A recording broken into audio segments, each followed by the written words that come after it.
Hello friends, आज हम discuss करेंगे बहुत ही important topic functions.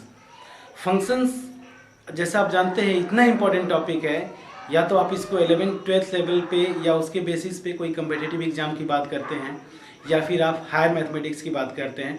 Higher mathematics में सीक्वेंस की बात करिए, या फिर ग्रुप आइसोमॉर्फिज्म, ग्रुप होमोमॉर्फिज्म की बात करिए, या फिर जो है आप बात करिए लीनियर अलजेब्रा में लीनियर ट्रांसफॉर्मेशंस की। सो हर जगह ये टर्म यूज होता है फंक्शंस। सो बहुत ही इम्पोर्टेंट टॉपिक है। सो इसको स्टार्ट करने से पहले मैं आपसे रिक्वेस्ट करूंगा कि अगर आपने हमारे चैनल को अगर अभी तक सब्सक्राइब नहीं किया है तो प्लीज़ इसको सब्सक्राइब और लाइक करें, ताकि आने वाले हमारे जो अपकमिंग वीडियोस हैं वो आपके पास पहुंचते रहें टाइमली। सो दोस्तों, स्टार्ट करते हैं फंक्शंस। सो फंक्शन को स्टार्ट करने से पहले जो डिफाइन जैसे करते हैं, सो वहाँ पे एक टर्म यूज होता है रिलेशन। सो रिलेशन क्या होता है, अगर रिलेशन को समझना चाहें सो रिलेशन क्या होता है। सो जैसे यहाँ पे डिफाइन किया मैंने कि कोई भी दो सेट लीजिए, कोई भी दो सेट्स लीजिए ए और बी। सो जो एक रिलेशन होता है आर, इस ए से लेके बी पे, ये होता क्या है, हाँ जैसे हम जानते हैं ये सबसेट होता है किसका, ए क्रॉस बी का। अब ये ए क्रॉस बी है क्या, इन दोनों सेट्स का ए और बी का क्या है, कार्टेशियन प्रोडक्ट। ये है क्या, कार्टेशियन प्रोडक्ट। ये जो है आपका इन दोनों सेट्स का क्या है, कार्टेशियन प्रोडक्ट। अब ये कार्टेशियन प्रोडक्ट है। सो कार्टेशियन प्रोडक्ट कैसे डिफाइन करते हैं हम लोग। सो कार्टेशियन प्रोडक्ट की अगर बात करें सो क्या रहता था, मान लीजिए a इक्वल टू अगर मैंने लिया 1 2 और b इक्वल टू मैंने ले लिया फॉर एग्जांपल a और b। मैंने ये दो सेट्स लिए a और b। अब इनका कार्टेशियन प्रोडक्ट की बात करते हैं। सो कार्टेशियन प्रोडक्ट क्या होता था, सिंपल सा, यहाँ पे बस एक चीज ध्यान दीजिएगा, कार्टेशियन प्रोडक्ट में क्या होता है, ऑर्डर मैटर करता है, एलिमेंट्स का ऑर्डर मैटर करता है। तो इसमें जो एलिमेंट्स आएंगे वो क्या होंगे, ऑर्डर्ड पेयर फॉर्म में आते हैं।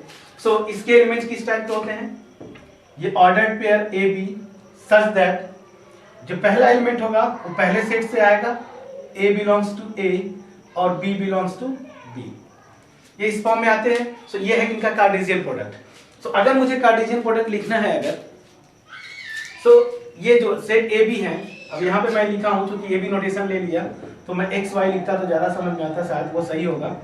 सो दोस एक्स वाई ऑर्डर्ड पेयर में सच दैट x जो होगा a का एलिमेंट होगा और y जो होगा आपका b का एलिमेंट होगा। ठीक है, अब आते हैं, ये अगर कार्टेशियन प्रोडक्ट है, इस कॉन्सेप्ट को यूज करके अगर मैं इन दोनों सेट्स का कार्टेशियन प्रोडक्ट मैं लिखना चाहूँ सो कैसे लिखते हैं हम लोग। सो a क्रॉस b क्या होगा, जैसा कि आपको पता है अगर सेट a की कार्डिनलिटी, सेट a की कार्डिनलिटी, ये n क्या होता है, कार्डिनल नंबर बताता है। सो अगर सेट A की कार्डिनलिटी अगर मान लीजिए m है और सेट B की कार्डिनलिटी अगर मान लीजिए p है, ये ऐसे मैं लिख लूं, इसको मैंने लिया p और इसको मैंने ले लिया q। तो जो कार्डिनलिटी होती है a क्रॉस b, मतलब इनके कार्टेशियन प्रोडक्ट में कितने एलिमेंट्स होंगे। कार्डिनलिटी क्या शो करता है, उस सेट में कितने नंबर ऑफ एलिमेंट्स हैं। अगर फाइनाइट सेट है तो टोटल कितने नंबर ऑफ एलिमेंट्स हैं, इनफाइनाइट सेट है तो उसकी अलग से कार्डिनलिटी हम डिफाइन करते हैं। तो किसी भी फाइनाइट सेट में कितने नंबर ऑफ एलिमेंट्स हैं, सो उसको डिनोट करता है क्या, कार्डिनलिटी। सो यहाँ पे a क्रॉस b क्या हो जाएगा, pq। इस सेट में जितने नंबर ऑफ एलिमेंट्स है मल्टीप्लाइड बाय इस सेट में जितने नंबर ऑफ एलिमेंट्स है, यही क्या होता है, कार्टेशियन प्रोडक्ट की कार्डिनलिटी। मतलब कार्टेशियन प्रोडक्ट में pq एलिमेंट होंगे। सो यहाँ पे अगर इस फार्मूले को यूज करोगे आप, तो इस सेट A की कार्डिनलिटी क्या है, सेट A की कार्डिनलिटी क्या है 2, सेट B की जो कार्डिनलिटी है वो क्या है, सेट B की कार्डिनलिटी आप निकालेंगे।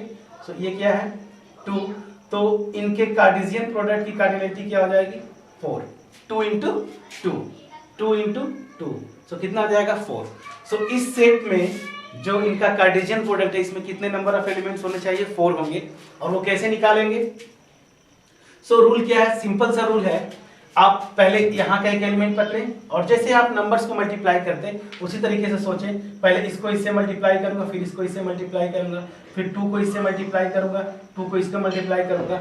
सो 1 के साथ मुझे ए बी का लेना है product. So 1 a 1 comma B, 2 comma A और 2 कॉमा बी। ये हो गया क्या इनका कार्टेशियन प्रोडक्ट। ठीक है, सो क्या किया आप अगर ग्राफिकली समझे थोड़ा, तो अगर ये सेट मैं ए लेता हूं और ये सेट मैं बी लेता हूं, ये सेट ए है, ये सेट बी है, इसमें एलिमेंट है 1 और 2, इस सेट में एलिमेंट है ए और बी। अब मुझे क्या करना है, कार्टेशियन प्रोडक्ट जैसे रूल बताया, इसको इससे मल्टीप्लाई करें, इसको इससे मल्टीप्लाई करें, फिर 2 को इसी से मल्टीप्लाई करूंगा, 2 को इससे मल्टीप्लाई करूंगा, सो 1a 1b 2a 2b आ गए एलिमेंट्स, 4 एलिमेंट्स आ गए। सो इस तरह से अगर किसी भी सेट में ज्यादा एलिमेंट्स है, सेट ए में 4 एलिमेंट्स हैं, सेट बी में मान लीजिए 5 है, तो टोटल नंबर ऑफ एलिमेंट्स कितने होंगे इनके कार्टेशियन प्रोडक्ट में, कितने होंगे 4 × 5 20 एलिमेंट्स होंगे। सो इस तरीके से आप निकाल सकते हैं। अब आते हैं, मैं रिलेशन की बात कर रहे थे हम लोग, मेन इस पे कंसंट्रेट करना हमें। सो जो रिलेशन में बोल रहा हूं, अब ये रिलेशन क्या होता है, इस सेट का मतलब इनके जो दो सेट दिए हुए ए और बी, इनके कार्टेशियन प्रोडक्ट का क्या होता है, सबसेट। सो क्या ऐसा कुछ फार्मूला बन सकता है, या ऐसा कुछ एक फार्मूला जिसके थ्रू मैं बता सकता हूं कि अगर दो सेट्स दिए हुए हैं, फाइनाइट सेट्स आपको, सो उनकी कार्डिनल नंबर या उनकी कार्डिनलिटी पता है, तो क्या मैं बता सकता हूं कि उस सेट से, सेट ए से सेट बी पे कितने रिलेशंस बन सकते हैं। हाँ दोस्तों, बिल्कुल आप पढ़े थे, बिल्कुल सेट थ्योरी का फंडामेंटल कॉन्सेप्ट पढ़े थे। अगर किसी सेट ए की कार्डिनल नंबर अगर p है, किसी सेट की कार्डिनल नंबर अगर p है, तो इसके नंबर ऑफ सबसेट्स कितने होंगे। So number of subsets of a क्या होता था, 2 to the power p, यही होता था।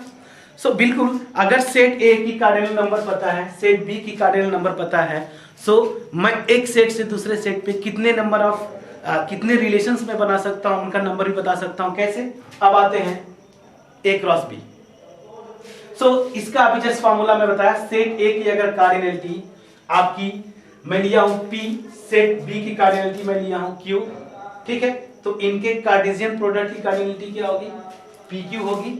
अब अगर सेट ए से सेट बी पे मैं रिलेशंस की बात करता हूं, तो टोटल नंबर ऑफ रिलेशंस की अगर मैं बात बोलता हूं, तो कितने रिलेशंस होंगे, वो क्या होगा, ए क्रॉस बी के जितने सबसेट्स होंगे। और ए क्रॉस बी के कार्टेशियन प्रोडक्ट का सबसेट्स की बात करते हैं, तो इसलिए अगर नंबर ऑफ एलिमेंट्स pq है, तो सेट ए से सेट बी पे कितने नंबर ऑफ रिलेशंस बन सकते हैं, 2 to the power pq। सो ये एक फिक्स फार्मूला है दोस्तों।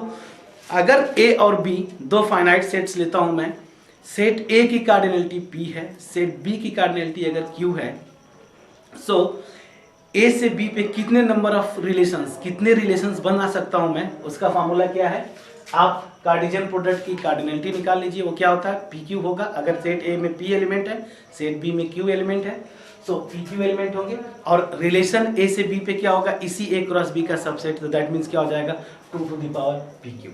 ठीक है, सो अब आते हैं, ये थोड़ा फंडामेंटल कॉन्सेप्ट यूज करने के बाद जो मेन फोकस करना है हमें फंक्शंस पे। सो जरा रिलेशंस की बात करते हैं। ये तो रिलेशन सिंपल सा मैंने डिफाइन किया कि ये कार्टेशियन प्रोडक्ट। सो रिलेशंस एक्चुअल जो सेट है, और रिलेशंस पे जैसे मान लीजिए इस केस में मैंने यहां पे लिया, सेट ए में कितने एलिमेंट है 2, सेट बी में कितने एलिमेंट है 2, सो ए क्रॉस बी में कितने नंबर ऑफ एलिमेंट्स हो जाएंगे 4, 2 × 2 4 एलिमेंट्स होंगे। सो यहाँ पे सेट ए से लेके सेट बी पे कितने रिलेशन आप बना सकते हैं, 2 to the power जो इसकी कार्डिनलिटी होगी, इसकी कार्डिनलिटी क्या है 4, तो टोटल कितना हो जाएगा 16। सो दैट मींस क्या हुआ, सेट ए से लेके सेट बी पे कितने एलिमेंट्स कितने रिलेशंस में बना सकता हूँ, 16 एलिमेंट टोटल बना सकता हूँ। अब आते हैं, ये रिलेशंस क्या होंगे, सबसेट्स होंगे ए क्रॉस बी के। अब मैं थोड़ा सा स्पेसिफिक, मतलब क्या हुआ, किसी रिलेशन को मैं डिफाइन करना चाहता हूँ, सर्टेन रूल। अब बात करते हैं रूल्स की। सो एक रूल मैं डिफाइन करता हूं कि उस रूल के थ्रू सेट ए का कोई भी एलिमेंट लूंगा, सेट बी के किसी भी एलिमेंट से उस रूल के थ्रू कैसे रिलेट होता है। रिलेशन क्या है, यहाँ का सेट ए आप पढ़े होंगे, सेट ए को क्या बोलते हैं, अगर आर रिलेशन है ए से लेके बी पे, तो ए को हम क्या बोलते थे, रिलेशन का डोमेन, और बी को क्या बोलते थे, codomain set. So domain set ए का कोई भी एलिमेंट कोडोमेन सेट बी के किसी भी एलिमेंट के थ्रू कैसे रिलेट होगा, सो वो एक कंडीशंस लगाते हैं, या जिसको बोलिए रिलेशन का डेफिनेशन। सो उस पर जरा कंसंट्रेट करते हैं।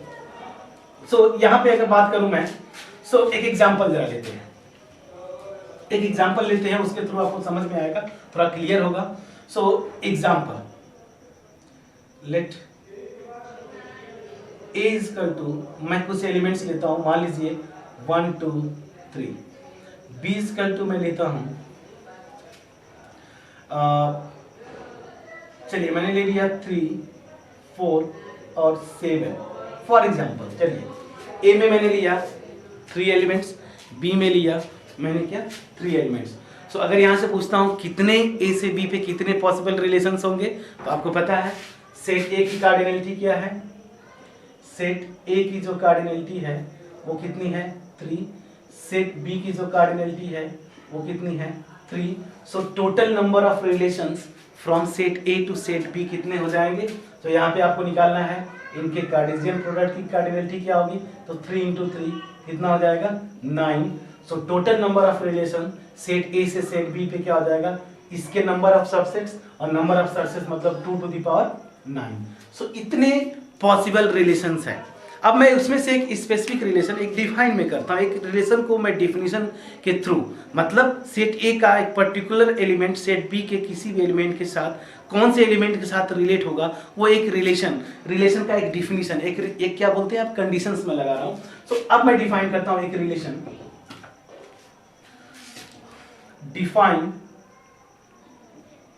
Define R from A to B. यहां पे क्या है दोस्तों, ये ए जो है मैं रिलेशन डिफाइन करता हूं, रिलेशन, ठीक है, as R equal to those x y such that y equal to 3x। अब यहां पे समझिएगा, मैं एक रिलेशन डिफाइन कर रहा हूं सेट ए से लेके सेट बी पे, और उसका डिफिनीशन मैंने क्या डिफाइन किया, उसका डिफिनीशन ये है कि सेट बी का वही एलिमेंट सेट ए के साथ रिलेटेड होगा, जो कि यहाँ पे देखिए रिलेशन में मैं बोला था आपको ऑर्डर पेयर मैटर करता है, ऑर्डर पेयर मैटर करता है, तो ये किसका एलिमेंट होगा, ये एलिमेंट होगा किसका, फर्स्ट सेट ए का, और ये एलिमेंट किसका होगा, किसका एलिमेंट होगा, सेट बी का।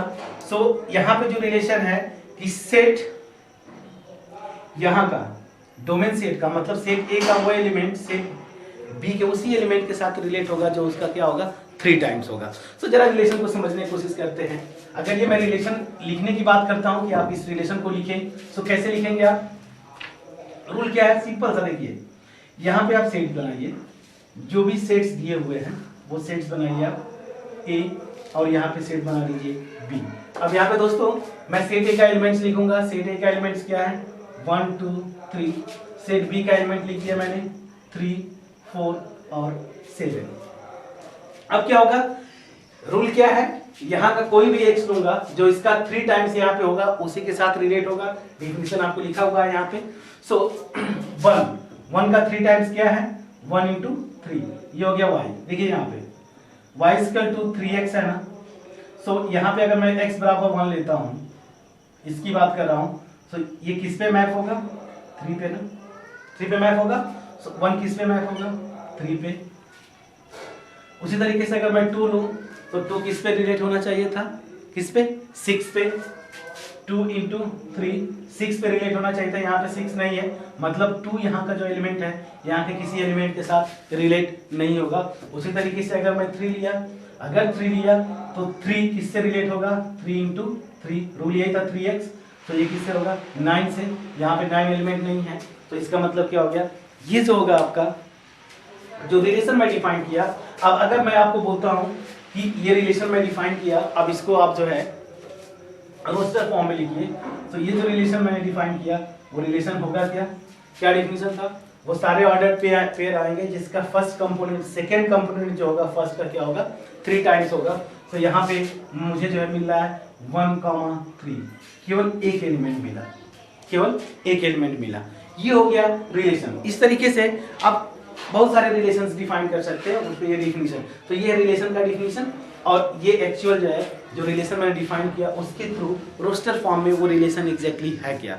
अब थोड़ा सा एक और डिफिनीशन आप पढ़े हैं, अगर ये ऑर्डर पेयर 1,3 इस रिलेशन में है, तो इसका नोटेशन जो समटाइम्स हम यूज करते हैं, क्या ऐसे लिखते थे ना, एक्स वाई आप लिखते हैं ना, तो इसको क्या लिखेंगे 1 3। इसका मतलब क्या है कि एलिमेंट जो 1 है ये 3 के साथ रिलेटेड है।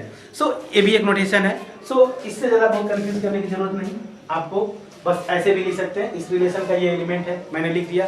अब अगर आपसे कोई पूछता है कि क्या 1 4 इस रिलेशन का एलिमेंट है, तो ऐसा नहीं है, तो आप लिख देंगे ये इस रिलेशन का एलिमेंट नहीं है। सो आई होप दोस्तों रिलेशन का जो थोड़ा बहुत फंडामेंटल आपको समझ में आ गया होगा। ये रिलेशन है। सो रिलेशन होता क्या है, एक मैंने सेट लिया ए, एक मैंने लिया सेट बी।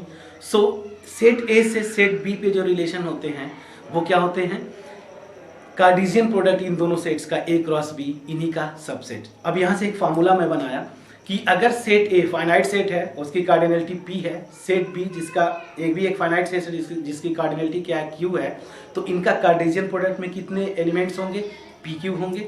अब चूंकि रिलेशन सेट ए से सेट बी पे क्या होता है, सबसेट होता है कार्टेशियन प्रोडक्ट का, तो अगर पी क्यू एलिमेंट है इस ए क्रॉस बी में, तो नंबर ऑफ सबसेट्स क्या होगा 2 to the power p q. ये कॉन्सेप्ट सीखा हमने। अब रिलेशंस को मैं कुछ सर्टेन डिफिनेशन के थ्रू भी मैं डिफाइन कर सकता हूँ एक सेट से दूसरे सेट पे, तो वो डिफाइन मैंने एक रिलेशन जैसे यहाँ पे किया, सेट ले लिया था ए और बी, और वहां से मैं जो है आपको ये बताया कि इस तरीके से जो है ये रिलेट हो सकते हैं। ठीक है। सो अब इस कॉन्सेप्ट को आगे बढ़ाते हुए फंक्शंस की बात करते हैं। सो functions,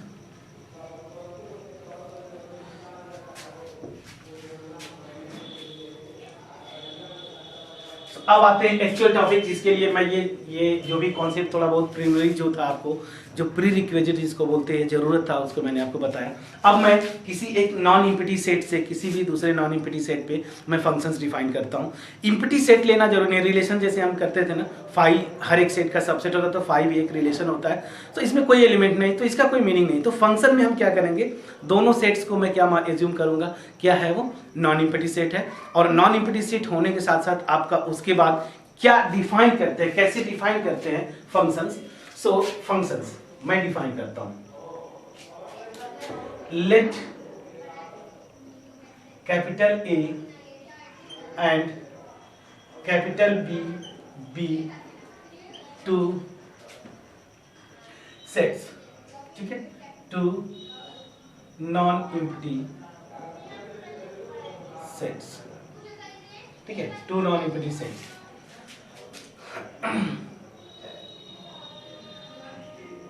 A function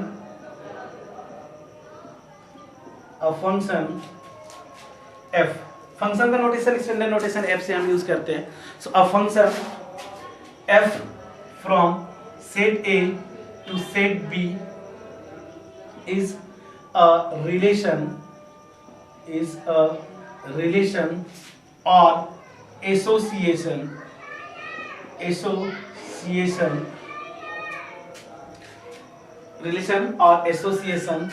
such that each element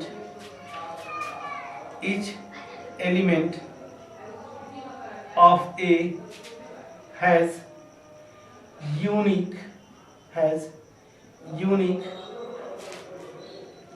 association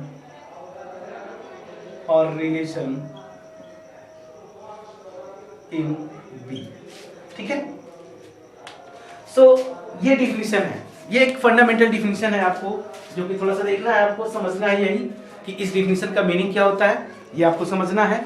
सो यहाँ पे अगर मैं बोलता हूं कि ये एक फंक्शन का डिफिनीशन, तो अगर इस डिफिनीशन पे आप ध्यान दें, तो मैंने क्या लिया, दो नॉन इम्पिटी सेट लिया मैंने ए और बी, और मैं डिफाइन क्या कर रहा हूं कि कोई फंक्शन जिसका मैं नोटेशन दे रहा हूं एफ से, सो इन दोनों सेट्स पे, सेट ए से सेट बी पे, ये एफ जो होगा ये एक फंक्शन होगा, और मैं कब बोलूंगा वो कब होगा, ये एक रिलेशन होता है। फंक्शन क्या है, एक रिलेशन या एसोसिएशन है, और कहां से ए से लेके बी पे, सच दैट इस डिफिनीशन में अगर आप ध्यान दें तो दो पॉइंट्स इंपॉर्टेंट है।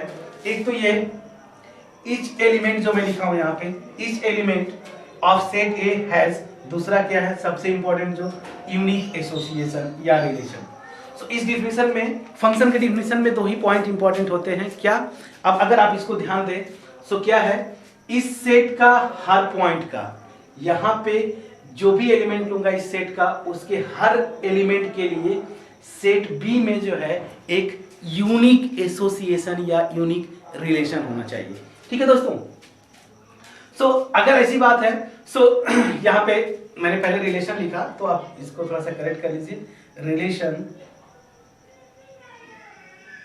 और एसोसिएशन, या जिसको मैं बोलता हूं इमेज भी समटाइम्स बोल देते हैं, हैज यूनिक इमेज, वो भी चलता है। सो यहां पे ये फंक्शन मैंने डिफाइन किया है। सो इस फंक्शन में जो इंपॉर्टेंट था, सेट ए के हर एक एलिमेंट के लिए सेट बी में यूनिक। इसका मतलब क्या है, यहां का कोई एलिमेंट, पहला कंडीशन क्या बताता है कि सेट ए का कोई भी एलिमेंट छोटा नहीं रहना चाहिए। यहां का हर एक एलिमेंट का यहां पे बी में किसी न किसी एलिमेंट के साथ एसोसिएशन होना चाहिए, पहला। दूसरा क्या है, यूनिक। यूनिक मतलब क्या हुआ, यहाँ का एक एलिमेंट जो है केवल यहाँ के एक ही एलिमेंट के साथ एसोसिएटेड होना चाहिए या रिलेटेड होना चाहिए। सो कुछ एग्जांपल जरा फंडामेंटल्स करते हैं ताकि ये समझ में आ जाए। अब एग्जांपल मैं करता हूँ, यहाँ पे मैंने लिया एक जनरल में लेता हूँ सेट, और अपने से मैं एसोसिएशन डिफाइन करता हूँ या रिलेशन जिसको आप बोले, और मैं आपको समझाने की कोशिश करता हूँ कि ये फंक्शन होगा या नहीं होगा। सो एफ में एक एसोसिएशन लिया या रिलेशन, यहाँ पे मैंने एलिमेंट लिया ए बी सी, यहाँ पे एलिमेंट लिया 1 2 और 3 फॉर एग्जांपल सपोज करिए। अब अगर मैं इस तरीके से ये एसोसिएशंस डिफाइन करता हूँ, ठीक है। सो क्या ये फंक्शन होगा? चलिए ठीक है, मैं एसोसिएशन थोड़ा सा और कर देता हूँ ये। सो क्या ये फंक्शन होगा? सो दोस्तों ये फंक्शन नहीं होगा। क्यों? ये कौन सा कंडीशन ब्रीच करता है? Condition number 1। क्या लिखा था कि हर एक एलिमेंट, सेट ए का हर एक एलिमेंट सेट बी के किसी न किसी एलिमेंट के साथ एसोसिएटेड होना चाहिए। और यहाँ पे मैं देख रहा हूँ ये जो एलिमेंट सी है, इसका यहाँ पे किसी न किसी एलिमेंट के साथ एसोसिएशन नहीं है। तो क्या हो गया, ये जो होगा F is not a function, ये फंक्शन नहीं हुआ, ये फंक्शन नहीं हुआ। ठीक है। अब आते हैं, इसी को थोड़ा सा मैं और चेंज करने की कोशिश करता हूं। सो चलिए, अब मैं यही एसोसिएशन दूसरे तरीके से, सेम एफ सेट मैंने लिया, अब एसोसिएशन जरा दूसरे तरीके से मैं डिफाइन करना चाहता हूं। सो ये देखिए,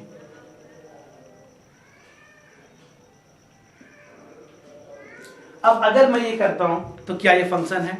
सो दोस्तों ये भी फंक्शन नहीं है। और क्यों नहीं है? दो कंडीशंस थे। पहला कंडीशन क्या था, यहाँ के हर एक एलिमेंट का यहाँ के किसी न किसी एलिमेंट के साथ एसोसिएशन, ये कंडीशन देखिए सेटिस्फाई होता है। लेकिन दूसरा जो कंडीशन था वो है क्या, इसका मीनिंग क्या है, यूनिक एसोसिएशन या यूनिक रिलेशन, या आप बात करते हैं यूनिक इमेज भी आप लिख सकते हैं।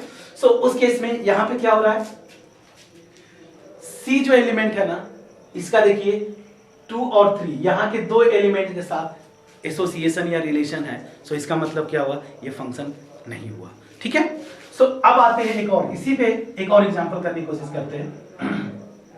अब मैं क्या कर रहा हूं, कुछ इस तरीके से यहाँ के सेट ए के सेट बी के एलिमेंट के साथ मैं एसोसिएट या रिलेट करने की कोशिश करता हूं, और मैं एसोसिएशन ये करता हूं। सो यहाँ पे मैं क्या कर रहा हूं, जो ए है यहाँ का एलिमेंट, इसको 2 के साथ रिलेट कर रहा हूं या एसोसिएट कर रहा हूं, बी को जो है मैं 1 के साथ एसोसिएट कर रहा हूं, और सी को जो है मैं 3 के साथ एसोसिएट कर रहा हूं। सो क्या ये फंक्शन है? सो दोस्तों अगर आप सोचें, इन दोनों कंडीशंस को आप एनालाइज करें, तो ये एक फंक्शन होता है, ये एक फंक्शन है। कैसे? चलिए चेक करते हैं। फंक्शन होने के लिए क्या कंडीशन था, यहाँ का कोई एलिमेंट वैकेंट नहीं होना चाहिए, यहाँ का हर एक एलिमेंट का यहाँ पे किसी न किसी के साथ एसोसिएशन ये है, और ये एसोसिएशन क्या होना चाहिए था, यूनिक, मतलब यहाँ का एक एलिमेंट यहाँ के एक एलिमेंट के साथ होना चाहिए। तो यहाँ पे देखिए ये फंक्शन इस कंडीशन को सेटिस्फाई करता है, हर एक एलिमेंट का एसोसिएशन, और एक एलिमेंट यहाँ के केवल एक ही एलिमेंट के साथ एसोसिएटेड या रिलेटेड है। तो इसका मतलब क्या हो गया, ये एक जो है फंक्शन है।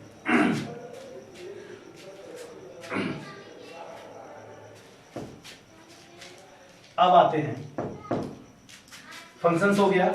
सो अब जो मैं आपको रिलेशन और फंक्शन में थोड़ा सा मैं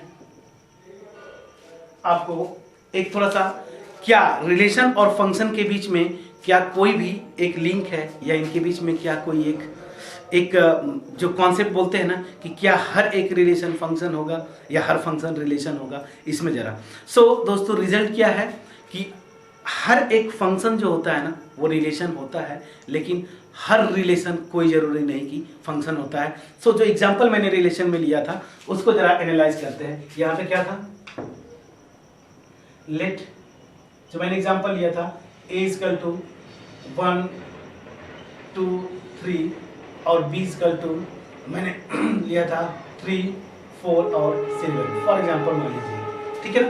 मैंने डिफाइन किया था, define a relation R from A to B as A to B such that R is equal to मैं डिफाइन किया था वो सारे x y ऑर्डर पेयर में such that y is equal to क्या था 3x, ठीक है। Then R is a relation, ठीक है। ये हो चुका है, रिलेशन है, मैं आपको दिखाया था यहाँ का 1 जो है ये 3 के साथ होगा, ये मैंने किया था। अब आते हैं क्या ये रिलेशन फंक्शन होगा। इज आर अ फंक्शन, क्या ये रिलेशन जो है फंक्शन होगा। यहाँ पे क्या चेक करना है आपको, रिलेशन मैंने डिफाइन किया, डिफिनेशन में फंक्शन की यही था कि एक रिलेशन या एसोसिएशन, तो इस रिलेशन को मैं ये फंक्शन होगा कि नहीं होगा इसकी बात हम कर सकते हैं। क्या कॉन्सेप्ट था दोस्तों फंक्शन का, अगर ये रिलेशन मैंने डिफाइन कर दिया, ये रिलेशन मैंने डिफाइन कर दिया और यहाँ पे मैं लिख देता हूँ आर क्या हम निकाले थे, आर यही था 1 और 3 और कुछ नहीं था, ठीक है। क्या ये रिलेशन फंक्शन हो सकता है, तो इसके लिए क्या डिफिनेशन था, सेट ए का हर एलिमेंट का यहाँ पे यूनिक एसोसिएशन होना चाहिए। जरा देखते हैं,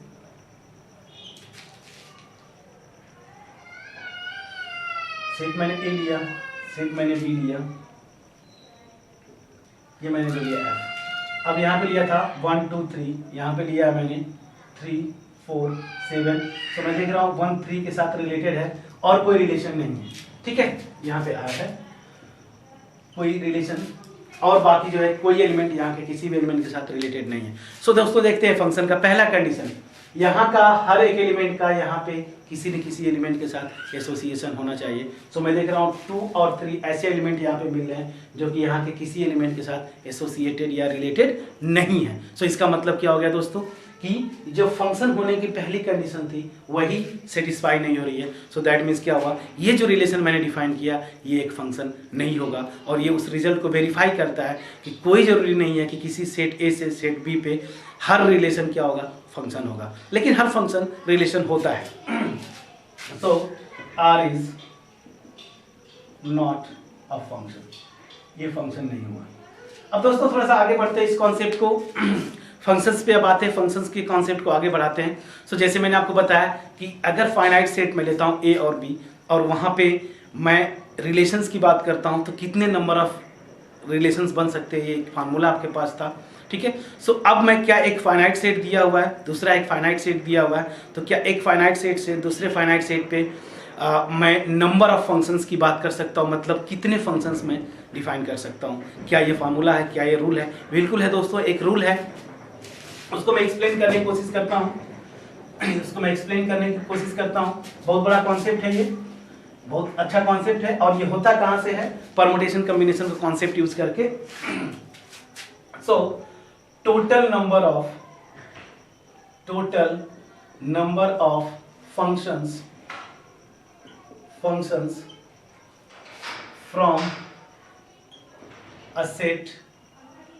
from a set capital A to a set capital B।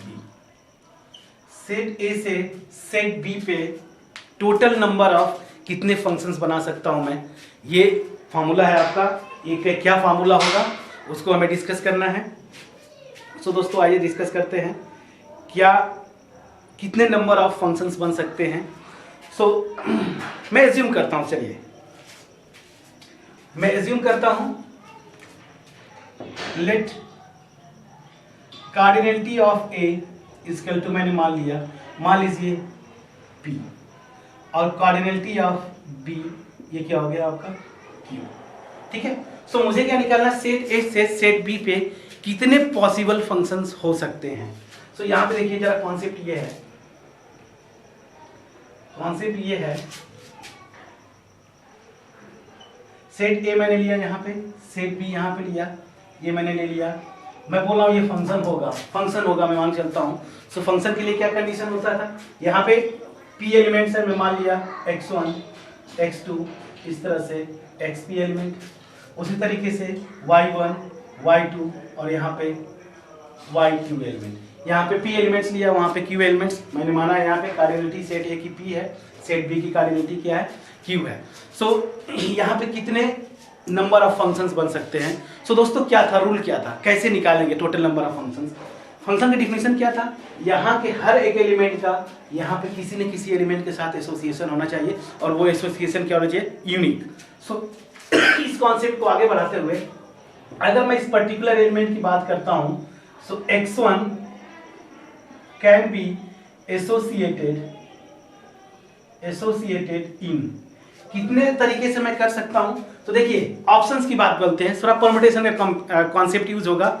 सो इस x1 के लिए कितना ऑप्शन है, अगर पहला एलिमेंट में लिया सेट B के एक ही एलिमेंट के साथ मुझे एसोसिएट करना है, डेफिनेशन से एक ही एलिमेंट के साथ। सो मेरे पास यहाँ पे कितने ऑप्शन अवेलेबल होंगे, Q टोटल।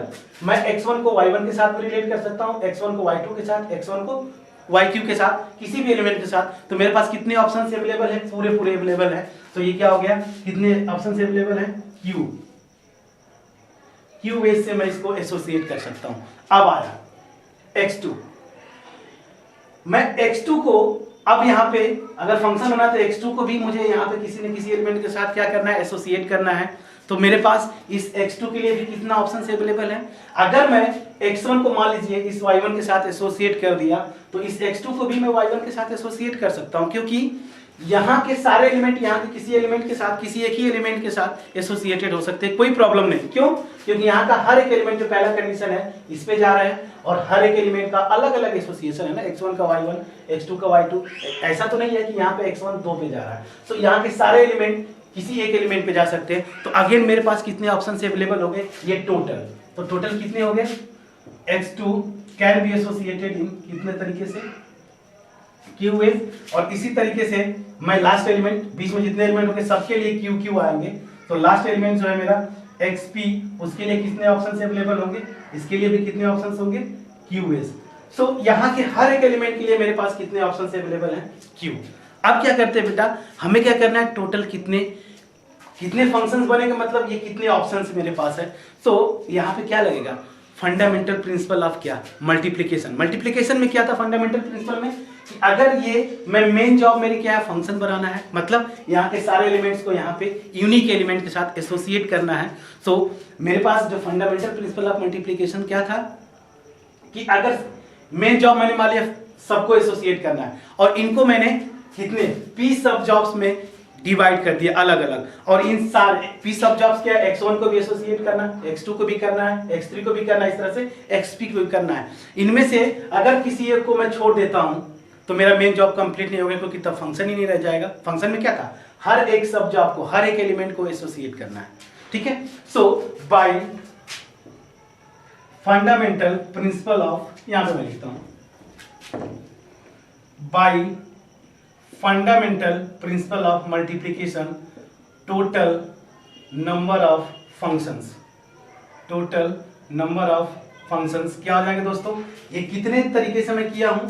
तो पहले के लिए क्या ऑप्शन है, Q ऑप्शन थे, दूसरे के लिए भी Q, तीसरे के लिए भी Q, और इस तरह से लास्ट के लिए भी Q ऑप्शन है। और ये कितने टाइम्स है, जितने एलिमेंट्स है यहाँ पे कितने थे, x1 x2 xp, तो p टाइम्स मल्टीप्लाई कर दिया मैंने, और ये कितने हो जाएंगे, Q to the power p।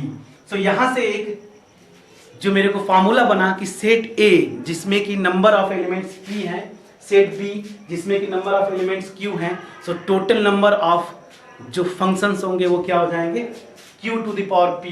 और Q है